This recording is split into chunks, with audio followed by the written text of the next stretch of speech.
La Russie frappe très fort pour le Mali contre la CEDEAO. Il serait exagéré de dire que sans le Mali, la Communauté économique des États de l'Afrique de l'Ouest, CEDEAO, ne subsistera pas, mais l'absence de ce pays porterait à coup sûr un impact considérable sur sa crédibilité. En effet, il n'est un secret pour personne qu'aujourd'hui la relation entre les autorités maliennes et l'institution sous-régionale est au plus bas depuis le renversement du régime d'Ibrahim Boubacar Keïta, IBK, qui a entraîné l'irruption des militaires sur la scène politique.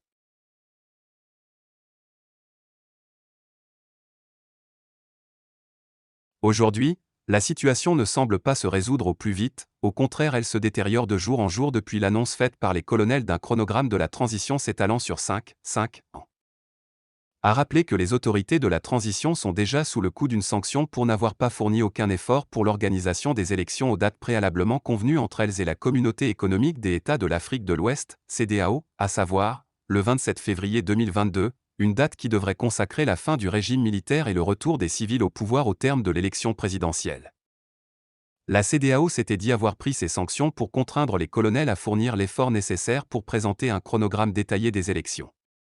Ces sanctions qui portent essentiellement sur l'interdiction de voyager et le gel des avoirs de tous les ministres du gouvernement, sauf celui des Affaires étrangères, ensuite de tous les membres du Conseil national de transition, CNT, qui joue office d'Assemblée nationale, ne semblent faire ni chaud ni froid aux autorités militaires qui se sentent investies de la mission de protection du territoire national, de la protection des personnes et de leurs biens et surtout de la sécurisation de notre territoire afin que s'installe sur toute l'étendue du territoire, la souveraineté de l'État. Ces nouvelles autorités ont pu prioriser la refondation de l'État qui passe forcément par la tenue des grandes réformes politiques et institutionnelles, au détriment de l'organisation des élections. Pour elles, l'heure n'est pas à l'organisation des élections mais plutôt de poser les jalons nécessaires pour un Mali nouveau au risque de tomber dans les erreurs du passé.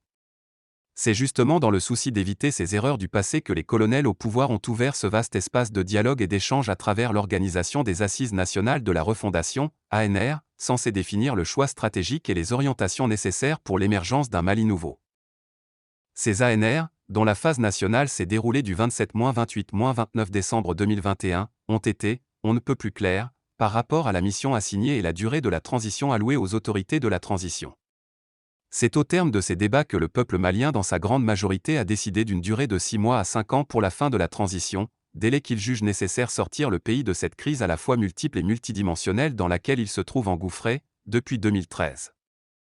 Au lieu de soutenir ces nouvelles autorités auxquelles le peuple malien a porté toute sa confiance, même si elles sont issues d'un coup d'État, pour le sortir de cette crise qui compromet son existence même, au moment où les Maliens s'attendaient goûter aux délices de son appartenance aux grandes organisations sous-régionales, notamment la Communauté économique des États de l'Afrique de l'Ouest.